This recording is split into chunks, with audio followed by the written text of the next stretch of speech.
Cool, that was me. Hi, it's Lauren Des. So this is Lucy Flucker Knox. Lucy was born in Massachusetts to two super wealthy parents. And Lucy defied all gender norms by marrying a not wealthy man that her parents did not approve of. So because of this, her family disowned her, and she let go of a very privileged life that she once knew, and followed her husband during the war. And she worked in the Continental Army camps with him, and had a lot of children there, and she did it all. Awesome. And this is Margaret Cochran Corbin. She's pretty cool. She's like the American Mulan. So she was the first woman to ever receive military pension. Due to many hardships in her life, she was an orphan by the age of 5. She went to multiple different family members, her whole childhood, she never knew stability. So at the start of the war, she worked with her husband in the army camps, and then on November 16th, 1776, she dressed up as a man and followed her husband into battle. They were manning the cannon, and she watched her husband die, and then she just took over doing the cannon, and she got wounded in battle as well, and later became a prisoner of war. But there's a plaque for her in Fort Tryon Park in Manhattan, so that's pretty cool. And later on in life, she never really fit in with the women crowd. She always was just kind of one of the guys, so she's pretty awesome. Awesome. All right, so this is Prudence Cummings Wright. So in 1975, after the death of her child, she was visiting some family members, including her favorite brother, Samuel, who was a staunch loyalist. And while there, she overheard her brother and his friend Leonard Whiting, who was a British Army officer, talking about passing information to the British. So Prudence returned home. She was from just a town in Massachusetts, and it was the town that you went through to get from New York to Boston, which is where her brother and his friend were talking about passing information to.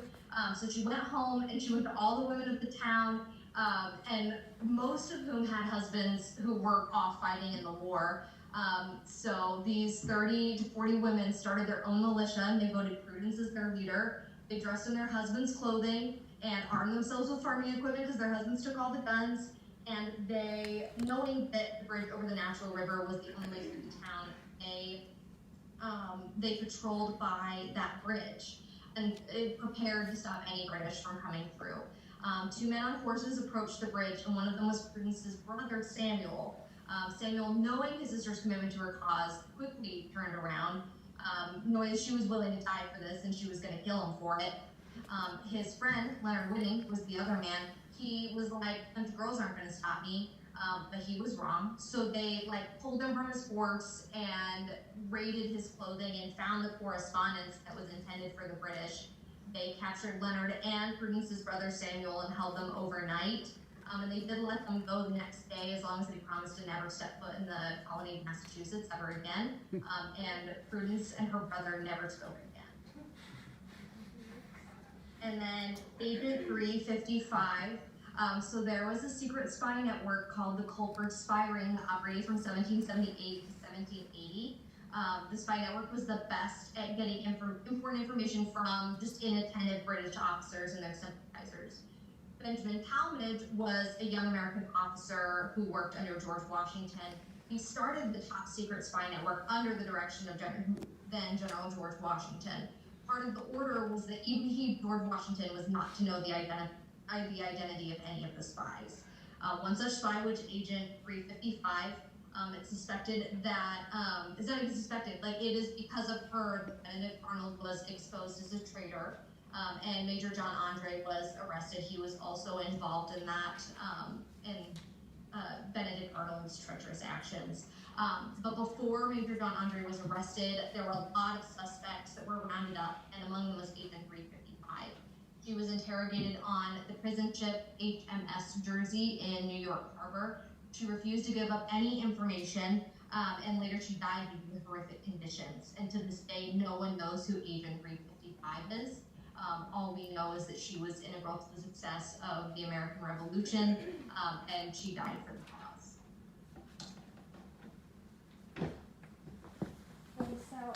It's Catherine Moore-Berry, and she is also known as Kate Berry, and she is known as the heroine of the Battle of Cowpens because she was able to warn the militia when the British were coming. She was a spy and a messenger, and then when she was captured, eventually she wouldn't give up her husband, Andrew Berry, or his company's position. So yeah.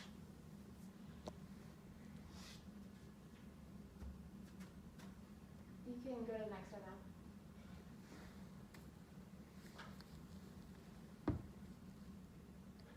Calista? If you need to grab the microphone and speak into it, that might help. If the little, there we go. Okay, so that's Deborah Sampson, and she disguised herself as a man named Robert Shirtliff, and fought with the 4th Massachusetts Regiment. And she fought for a year and a half before she was discovered because she had to go to the hospital, and the doctor found out that she was not a man. And she became one of the first women to receive pension for her service. So yeah.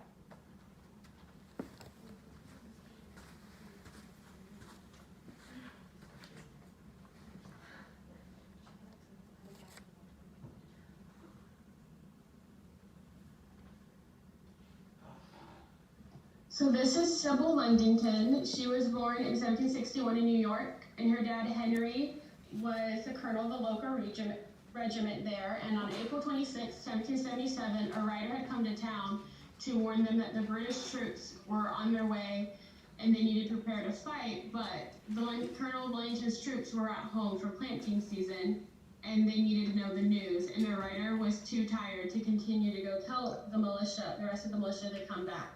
So she, at the age of 16, volunteered and hopped on the horse and rode 40 miles through the night to warn the militia that the British were coming and they needed to get back to fight.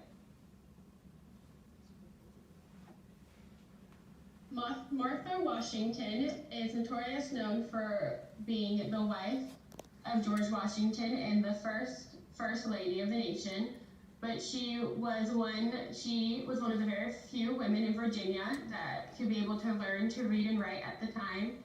She loved it and wrote throughout her entire life. She ended up marrying George Washington 2 years after her first husband, Daniel Cuttis, died. And when the revolution was going on, she would go visit George at winter quarters every year, and she would help the troops with food and care for the ones that were wounded and have organized everything. And when she wasn't at winter quarters, she was at home at Mount Vernon, running the estate and organizing events and getting donations for the soldiers and helping out the soldiers' wives at home.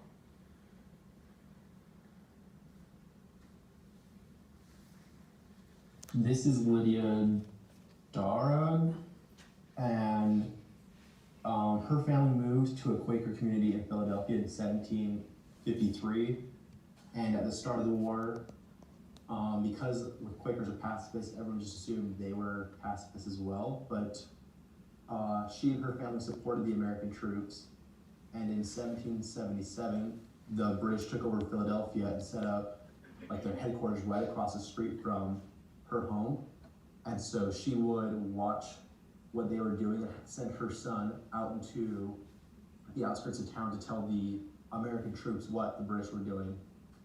And one night, the British came to her home and demanded to use their home for a secret meeting and demanded they all leave. And she said, because it was late, she asked if it would be okay if everyone stayed, as long as they promised to stay in the room. And so the British officer agreed, but she stayed downstairs in a closet and listened to the whole meeting. And the next morning she got up and she walked out to the edge of town and told the British officers who were patrolling that area that she was going to the mill to get flour. And she walked past the mill and she went to, I don't remember what it was, but some establishment that was a known hangout for the American troops, and told the officer she found of the British plans to come and attack the American troops. And So he hurried back and told Washington what was happening. And so Washington was able to prepare his troops for the surprise attack. And so she was able to save a lot of lives by helping prepare the soldiers. And this story didn't come out until years after her death, when her daughter wrote a biography about her. And people didn't believe the story. And then years later, the British officer had a biography come out telling the same story. And so people were like, oh, this really did happen. And so that was her.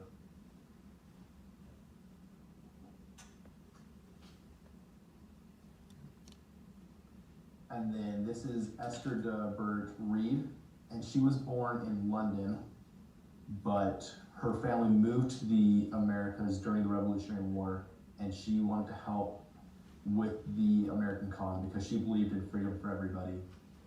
And so she started what's known as the Ladies Association of Philadelphia, and she and this association helped raise $7,000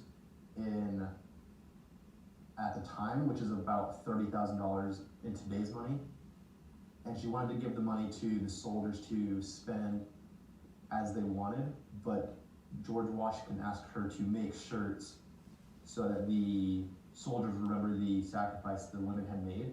And so she told them to put, all the women helping make shirts, to put their names on the shirts to also help remind the soldiers of their sacrifice. And she died before the project was finished, but there was over 2,000 shirts made for the soldiers.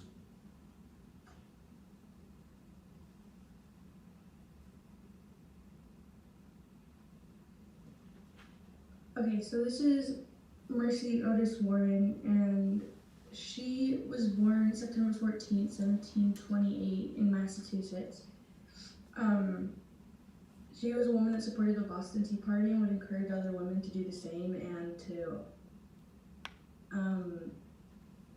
just be more to speak more and go along with the things that were going on and to support beliefs and whatnot. And she was a poet and a historian who wrote some of the history from the American Revolution, which ended up being published in 1805.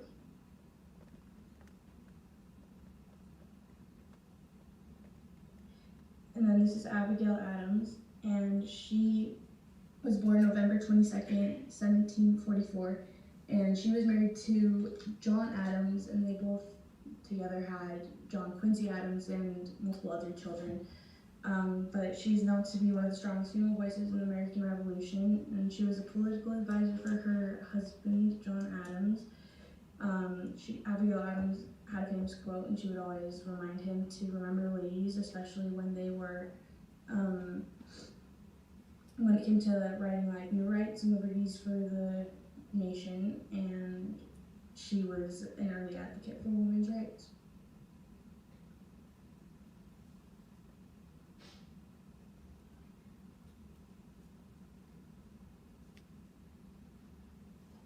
All right, that's the end.